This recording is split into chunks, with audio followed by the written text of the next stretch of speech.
A brave boy rescues a millionaire's daughter from a wolf. But the next day, she ends up in the hospital. 17-year-old Ryan adjusted the frayed blanket around his younger sister, Sophie, as the cool evening breeze swept through the underpass they called home. The bridge, standing as a silent sentinel between the bustling city and the encroaching forest, was their refuge, a fragile one, but a refuge nonetheless. "Stay here, Sophie," Ryan said softly, brushing a strand of her matted brown hair out of her face. Her wide, tired eyes, far too serious for a 10-year-old, locked onto his with a silent plea. "Be careful," she whispered, clutching her threadbare stuffed bunny tightly. Ryan forced a smile, though his heart ached. Always. The last coins in his pocket jingled faintly as he headed toward the forest trail that would take him into town. It wasn't the safest path, he knew that, but it was faster than the long, winding road. Time was a luxury he couldn't afford when Sophie needed food.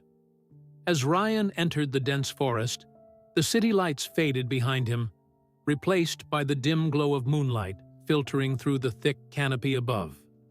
The crunch of his worn sneakers against the dirt path seemed unnaturally loud in the stillness. The forest was alive with faint sounds, the rustle of leaves in the breeze, the distant hoot of an owl, the occasional snap of a twig underfoot. Each noise made him more alert, his senses on high alert for any movement in the shadows. He weaved through the trees, their gnarled branches reaching out like skeletal arms. A low-hanging vine snagged his hoodie, pulling him back for a moment. He tugged it free, muttering under his breath. Almost there, he reassured himself, though he wasn't entirely sure if he was trying to convince himself or quiet the unease building in his chest. The sound of footsteps echoed faintly in the distance, not his own but something else. Light, rapid, and deliberate. Ryan froze, his breath catching. He scanned the surrounding darkness, his eyes straining to pierce the thick shadows between the trees, and then, slicing through the stillness like a knife, came a desperate scream. "Help! Someone, help!" Ryan's heart leaped into his throat. The voice, a girl's voice, was distant but carried an unmistakable urgency. He hesitated, his mind racing. His first instinct was to run toward the sound, but the thought of Sophie waiting under the bridge made him pause. "What if this is dangerous?" he thought. "What if I can't get back to her?" But another scream shattered his hesitation. "Help me, please!" Ryan took off in a sprint, weaving through the dense forest. Branches scratched at his arms and face, and he stumbled over a protruding root, barely catching himself before hitting the ground. The cries grew louder, pulling him forward like a beacon. "Hold on," he shouted, his voice cutting through the trees. Finally, he burst into a small clearing, his chest heaving as his eyes locked onto the scene ahead. A girl, no older than 13, stood trembling in the moonlight. Her long, tangled hair framed a pale face streaked with tears and dirt. She wore a simple dress, now torn at the hem and smeared with mud. Blood seeped through a jagged tear in her leggings, staining the fabric around her leg. In front of her crouched a wolf, its lean frame taut with tension. Its fur bristled, and its amber eyes glinted with a predatory focus. The girl clutched a stick with both hands, holding it out in a feeble attempt to keep the snarling animal at bay. Ryan's stomach dropped. He could see the girl's arms trembling under the weight of the stick, her grip faltering. The wolf snapped its jaws, inching closer, its growl low and menacing. "Get back!" the girl cried, her voice breaking. Ryan grabbed a sturdy branch from the ground and stepped forward, shouting as loud as he could, "Hey, get away from her!" The wolf's head snapped toward him, its lips curling back to reveal sharp, yellowed teeth. "Go on! Get out of here!" Ryan yelled. swinging the branch in wide arcs to make himself look bigger. The wolf hesitated, its eyes darting between Ryan and the girl. It growled again, a deep, guttural sound that sent a chill down his spine. "Run!" Ryan shouted at the girl without looking away from the wolf. "I can't," she sobbed, pointing at her injured leg. Cursing under his breath, Ryan advanced toward the wolf, his branch raised like a weapon. The animal snarled, snapping at the air as he closed the distance. Suddenly, the wolf lunged. Ryan reacted instinctively, swinging the branch with all his strength. The wood cracked against the wolf's shoulder, and the animal let out a yelp, retreating a few steps. Ryan didn't stop. He pressed forward, yelling and waving the branch wildly. "Go! Get out of here!" The wolf snarled one last time before turning and darting back into the shadows, its sleek form disappearing into the underbrush. Ryan turned to the girl, who had collapsed to the ground, clutching her injured leg. Her face was pale, and her breaths came in short, panicked gasps. "Are you okay?" he asked, kneeling beside her. She nodded weakly, though tears continued to stream down her face. "It bit me," she whispered, her voice trembling. I couldn't run fast enough." Ryan glanced at her leg, the torn fabric revealing a nasty bite wound. Blood trickled down her calf, staining her shoe. "We need to get you out of here," he said firmly. "Can you stand?" "I don't think so," she admitted, wincing as she tried to move. "Okay," Ryan said, slipping an arm under her shoulders. "Lean on me. I'll help you." The girl hesitated, her wide eyes searching his face. "Thank you," she whispered. Ryan offered a small smile. "Don't mention it. Let's just get you home." With her weight pressing heavily against him, Ryan began the slow trek out of the forest. Each step was a struggle, but he kept moving, driven by the girl's quiet whimpers and the memory of the wolf's amber eyes. "Do you live far from here?" he asked, his voice strained from the effort. "Not too far," she replied, her words faint. "Just past the edge of the forest." Ryan nodded, gritting his teeth as they pushed forward. The branches that had clawed at him earlier now seemed like obstacles, conspiring to slow their escape. Finally, after what felt like an eternity, the trees began to thin. The glow of a nearby streetlight pierced the darkness, and Ryan let out a relieved breath. "We're almost there," he said, more to himself than the girl. When they stepped out of the forest, Ryan froze in awe. Before them stood a sprawling mansion, its towering gates and well-manicured lawn bathed in the golden light of ornate lanterns. "This is where you live?" he asked, his voice filled with disbelief. The girl nodded, her face crumpling with relief. "My dad. He's going to be so mad at me for going into the woods." Ryan helped her up the grand steps, the enormity of the house making him feel small and out of place.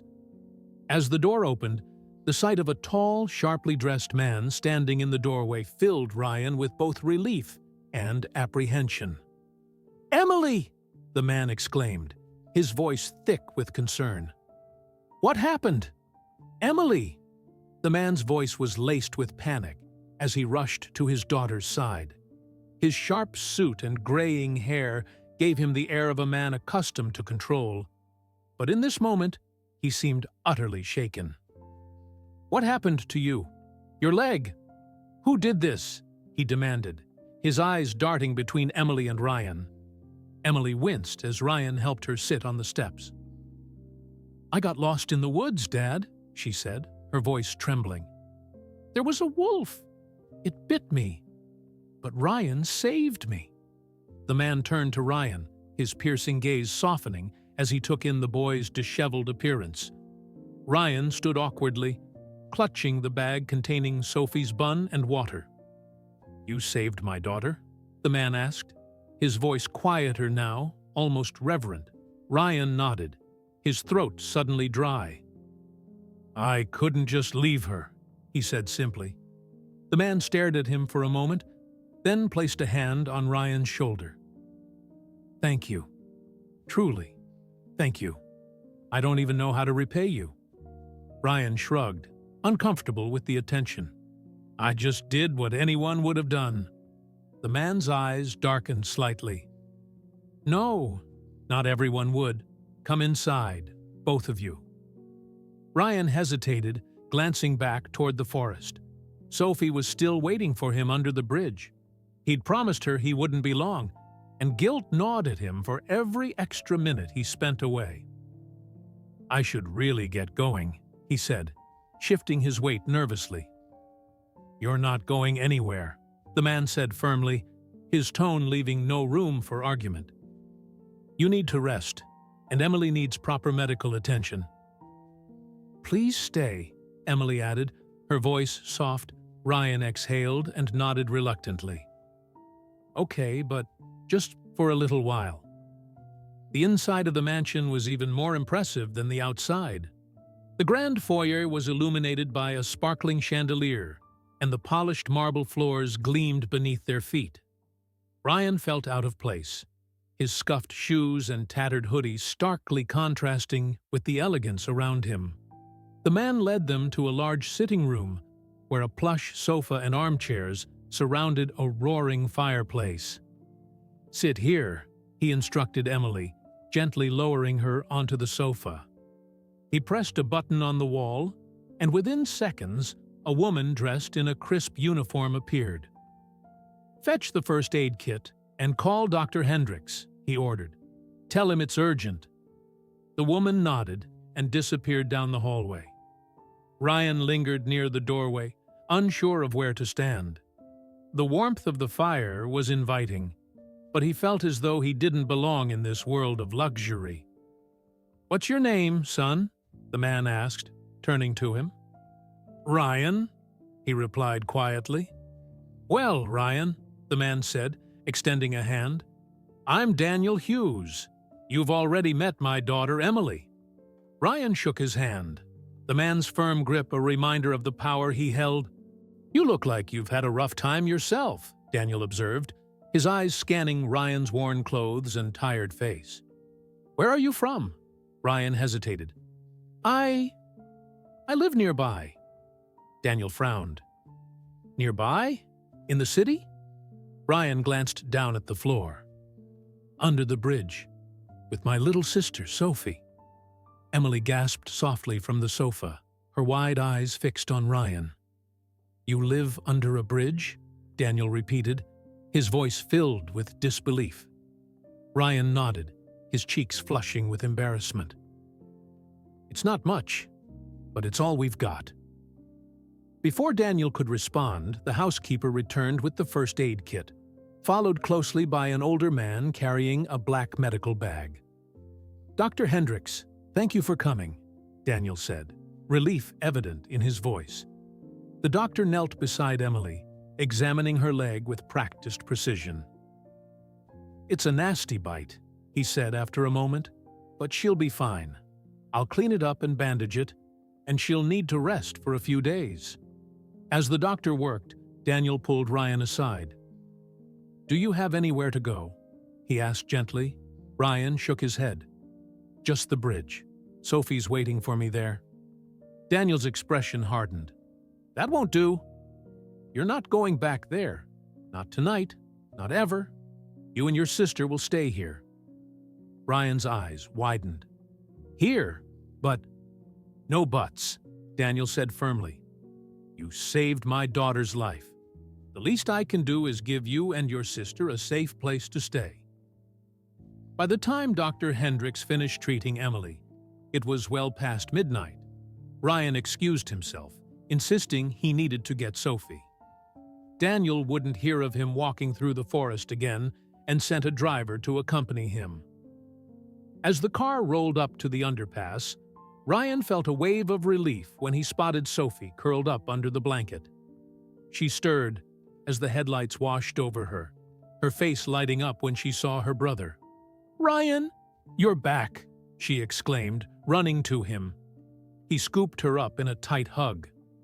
"I told you I wouldn't be long," he said, his voice thick with emotion. The driver stepped out of the car and approached them. "Mr. Hughes sent me to bring you both back," he said kindly. Sophie looked up at Ryan, her eyes wide with confusion. "Back where?" "To somewhere warm," Ryan said, his heart swelling with gratitude. When they returned to the mansion, Sophie clung to Ryan, her shyness evident as she took in the grandeur around her. Emily, now resting on the sofa with her leg propped up, greeted them with a warm smile. "You must be Sophie," she said. "I'm Emily. Your brother's amazing, you know." Sophie blushed and ducked her head. "He is." Daniel appeared in the doorway, his presence commanding. "We've set up rooms for both of you," he announced. "You'll stay here as long as you need." Ryan opened his mouth to protest, but Daniel held up a hand. "No arguments, Ryan. This is your home now." Ryan's throat tightened, and he nodded. "Thank you. For everything." Daniel smiled. "Thank you for saving my daughter. You've already given me more than you know." Life in the Hughes mansion settled into a comforting rhythm for Ryan and Sophie over the next few days. Emily, still recovering from her ordeal in the forest, spent most of her time on the plush sofa in the living room, her leg propped up with a pillow. The bandage wrapped tightly around her wound bore testimony to her bravery. Ryan had begun to feel more at ease in this grand home, though he never fully let his guard down. He would often find Sophie perched beside Emily, giggling over silly jokes or playing board games. Emily's laughter echoed through the halls, a sweet melody that seemed to breathe life into the otherwise somber mansion. But it wasn't long before a shadow loomed over their newfound peace. It began subtly. One evening, Emily coughed, a single dry sound that she quickly waved off. "I'm fine," she insisted when Sophie asked about it. Ryan noticed the faint flush on her cheeks, but thought little of it, assuming it was from the warmth of the fire. The next day, however, Emily seemed more fatigued than usual. She moved sluggishly, her usually lively eyes dull. Her father, Daniel, noticed as well. "Are you feeling all right, sweetheart?" he asked during dinner, his concern evident. "I'm just tired," Emily replied with a faint smile, though her voice was strained. Daniel frowned but didn't press her. By the following morning, Emily's condition had worsened. She was feverish, her face pale and her breathing labored. Ryan found her lying on the couch, clutching a blanket tightly, as if it could shield her from the chills racking her body. "Emily," he said, crouching beside her. "Are you okay?"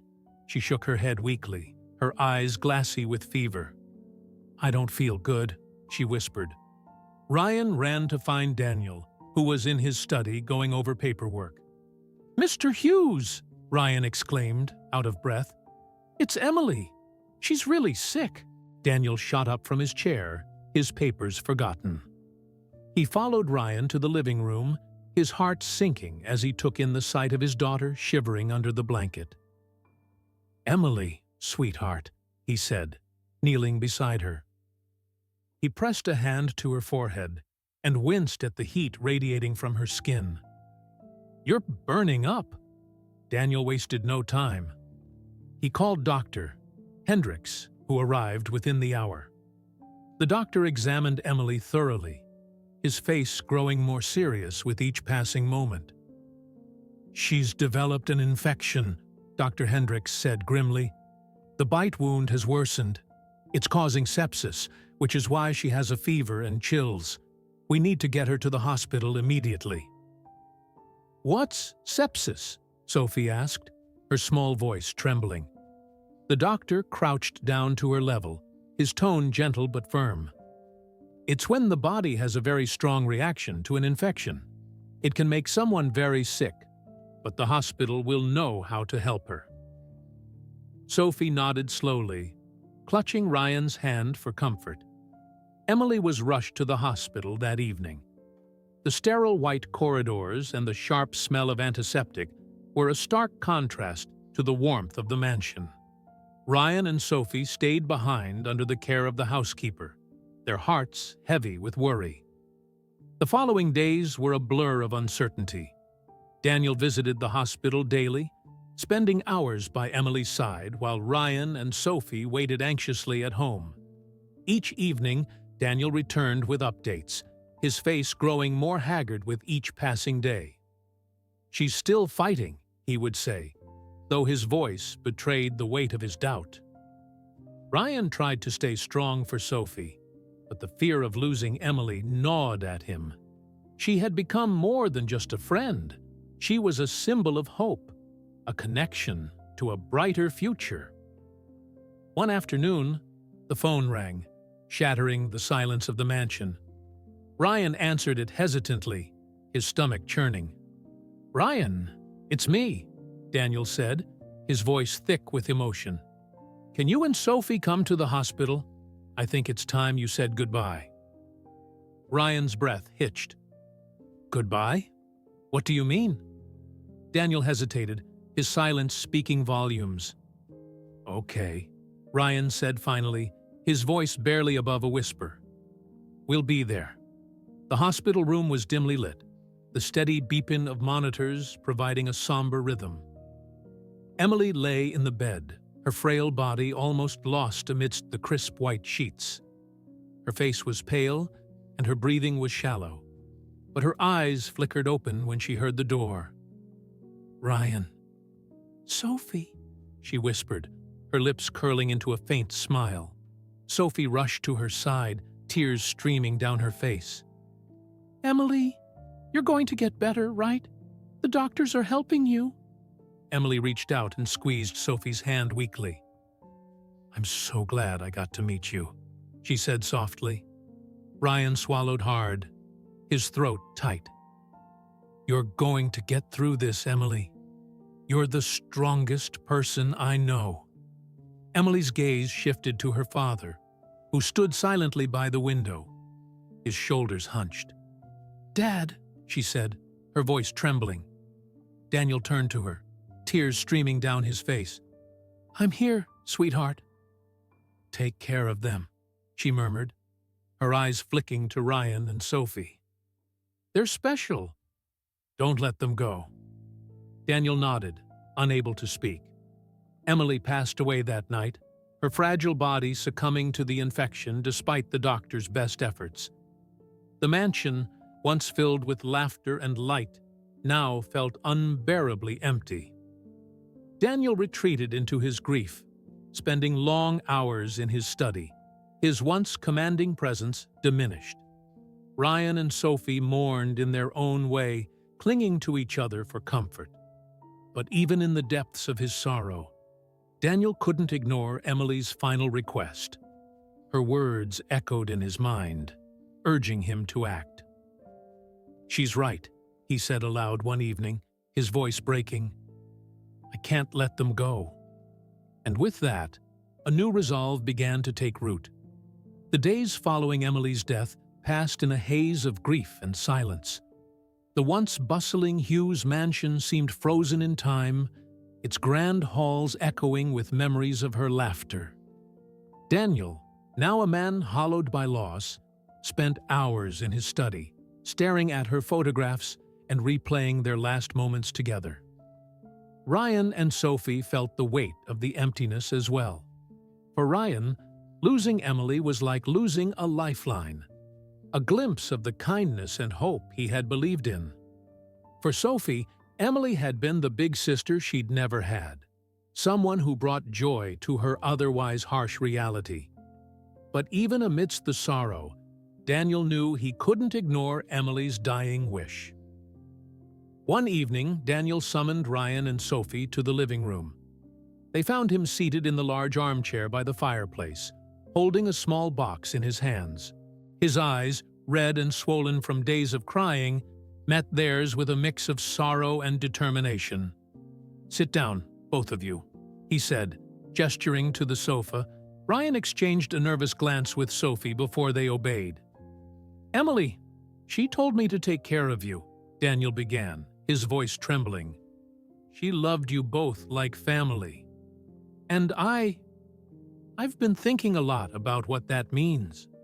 Ryan sat up straighter, unsure where this was going. Mr. Hughes, you've already done so much for us. You gave us a place to stay, food to eat. I don't know how we can ever repay you. Daniel shook his head. You don't owe me anything. If anything, I owe you. You saved Emily that day in the forest. You gave her joy in her last days. That's something I can never repay. Sophie tilted her head, her wide eyes fixed on Daniel. What are you trying to say? Daniel took a deep breath, steadying himself. I want to adopt you, both of you. I want you to be part of this family, not just guests, but my children. The words hung in the air, heavy with meaning. Sophie's face lit up with a mix of joy and disbelief. You mean we'd live here forever? Like a real family? Daniel smiled, his expression softening. Yes, Sophie, like a real family. Ryan, however, remained silent, his mind racing. The offer was overwhelming. A part of him wanted to accept immediately, for Sophie's sake, if nothing else. But another part of him hesitated, wary of trusting in something that seemed too good to be true. Why would you do this? Ryan asked cautiously. You barely know us. Daniel's smile faded, replaced by a solemn expression. Because I know what it's like to lose family. And I know what Emily wanted. She saw something special in you both, and so do I. I want to honor her memory by giving you the life you deserve. Sophie didn't wait for Ryan's response. She threw her arms around Daniel, hugging him tightly. Thank you, she whispered, her voice thick with emotion. Ryan watched the scene, his heart aching with a mix of gratitude and doubt. Finally, he nodded. Okay, he said quietly. If this is what Sophie wants, then I'll do it. Daniel's face broke into a small but genuine smile. You won't regret this, Ryan. I promise.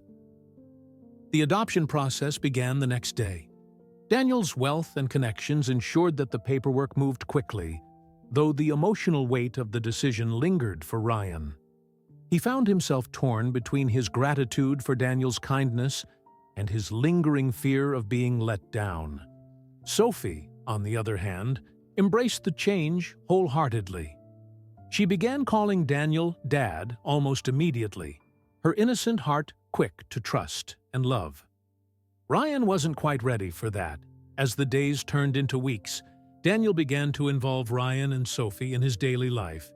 He took Ryan to his company, showing him the inner workings of the business and encouraging him to dream bigger. You're smart, Ryan, Daniel said one afternoon as they toured the company's headquarters. You've got potential. With the right education and opportunities, you could go far. Ryan glanced around the sleek office, feeling both inspired and intimidated. I've never thought about that kind of future, he admitted. I've always been focused on just surviving. Well, it's time to think about thriving, Daniel said with a smile. You don't have to do it alone anymore. At home, Sophie thrived under Daniel's care. She enrolled in a nearby school, her first real chance at a formal education. Daniel hired tutors to help her catch up, and she quickly proved to be a bright and eager student. Ryan, too, began to adjust. Though he still struggled to call Daniel Dad, he found himself drawn to the older man's steady presence and genuine care. One evening, as they sat together in the living room, Ryan finally opened up about his fears. I've always been the one taking care of Sophie, he admitted. I'm not used to relying on anyone else. It feels strange. Daniel nodded, his expression understanding. I get that. But you're not alone anymore, Ryan. You don't have to carry the weight by yourself. I'm here to help. Ryan looked down at his hands, his voice barely above a whisper. "Thank you." Though the shadows of their past lingered, the future began to feel brighter for Ryan and Sophie. They found themselves laughing more, dreaming more, and slowly building a life they had never thought possible. For Daniel, the presence of Ryan and Sophie brought a new sense of purpose. Though he still mourned Emily, he found comfort in the family they had become. Months passed, and the Hughes mansion slowly transformed from a place of sorrow into a haven of growth and renewal.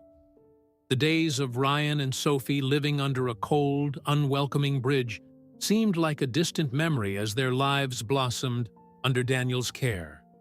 Daniel, still mourning Emily, but determined to honor her wishes, poured his energy into supporting the two siblings.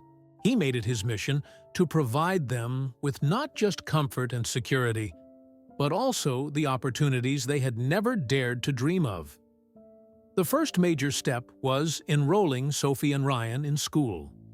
Daniel pulled every string he had to ensure they attended one of the best private schools in the area. Sophie, eager to make friends and immerse herself in learning, adapted quickly. Her natural curiosity and kind-hearted nature endeared her to both her classmates and her teachers. She brought home stories of her adventures in art class and proudly displayed her drawings on the fridge at home. Ryan, on the other hand, faced a tougher adjustment. At 17, starting high school in a new environment was daunting. He was older than many of his peers, and his years of hardship had given him a quiet, guarded demeanor that made it hard for others to approach him. Daniel noticed Ryan's struggles and encouraged him to join extracurricular activities. Reluctantly, Ryan agreed to try out for the school's soccer team. To his surprise, he found himself enjoying the camaraderie and the thrill of competition. It didn't take long for Ryan's natural athleticism to shine. His teammates began to see him not just as the quiet new kid, but as a valuable player and, eventually, a friend. One day, during dinner, Daniel leaned back in his chair with a thoughtful look. "Ryan," he said, setting down his fork, "you've been doing great at school and on the soccer field.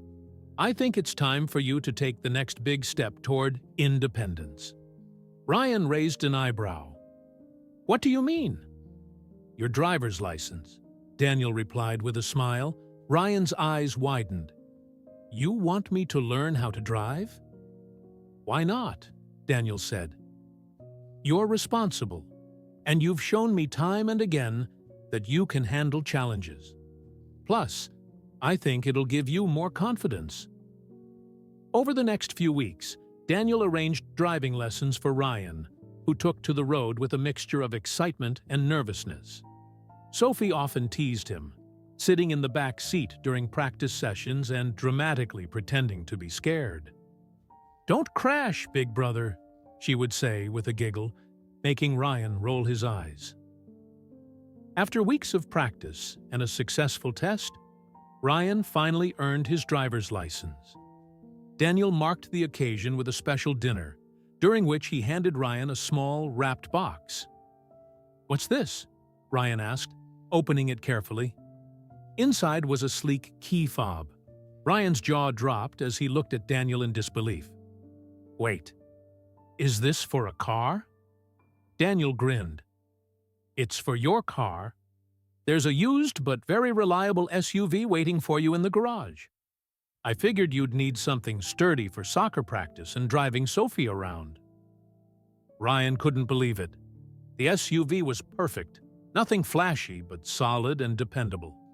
He ran his hands over the steering wheel, feeling a deep sense of gratitude.